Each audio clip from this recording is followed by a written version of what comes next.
Chennai super किंग्सने 20 वर्षांच्या प्रशांत वीरसाठी 14 कोटी 20 लाख रुपये मोजलेत आणि त्यानंतर लगेच चर्चा सुरू झाली की सीएसकेला रवींद्र जडेजाचा रिप्लेसमेंट मिळालाय।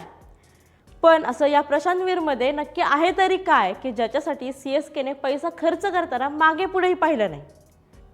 तर प्रशांत वीर हा डावखुरा ऑलराऊंडर असून तो उत्तर प्रदेशकडून देशांतर्गत क्रिकेट खेळतो। स्फोटक फलंदाजी, उपयुक्त गोलंदाजी आणि उत्कृष्ट फील्डिंग असा हा 3 डायमेन्शनल खेळाडू।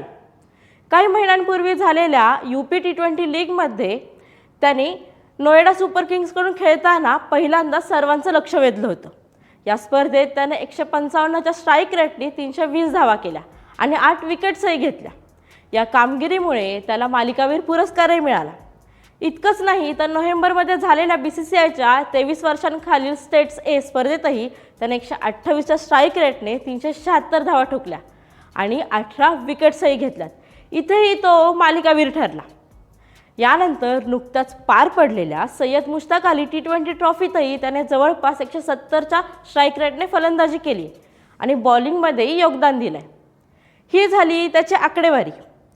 पण सीएसकेचं लक्ष त्याच्यावर खूप आधीपासून होतं। लिलावापूर्वी प्रशांत वीरनं चेन्नईसाठी ट्रायल्स दिल्या होत्या आणि त्यात त्यानं स्काउटिंग टीमला चांगलंच इम्प्रेस केलं। चेन्नईने आधीच रवींद्र जडेजाला ट्रेड केल्यामुळे त्यांना जडेजासारखा बॅटिंग, बॉलिंग आणि फील्डिंगमध्ये योगदान देणारा खेळाडू हवा होताच। त्यामुळे त्यांनी प्रशांत वीरवर विश्वास दाखवलाय। आता हा विश्वास तो सार्थक ठरवतो का हे मात्र येणारी वेळच सांगेल।